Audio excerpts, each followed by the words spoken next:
Nil Maizar fokus benahi fisik pemain Sriwijaya FC Jelang tampil di babak 8 besar. Ajang Liga 2 Indonesia sudah masuk ke babak 8 besar. Kini, sejumlah klub terus berbenah untuk tampil di babak 8 besar termasuk Sriwijaya FC. Kepala Pelatih Sriwijaya FC Nil Maizar menyatakan tengah fokus membenahi fisik pemain dalam mempersiapkan babak 8 besar Liga 2 2021 yang belum jelas kapan dan di mana pelaksanaannya. Ya, harus kita tambah lagi kondisi fisiknya.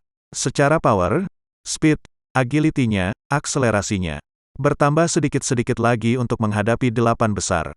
Lebih fokus kondisi fisik untuk hari ini, ungkap Nil Maizar pada sesi latihan di lapangan Batalion Komando 462 Pashas Pulanggeni Pekanbaru, Kamis, 2/12. Menurut Nil, dia memprogramkan masih ada waktu seminggu untuk pembenahan fisik pemain. Nil berharap PT LIB, Liga Indonesia Baru, selaku operator kompetisi Liga 2 segera mengumumkan kepastian digulirkannya jadwal pertandingan. Jangan lupa subscribe, share, komen, dan like ya!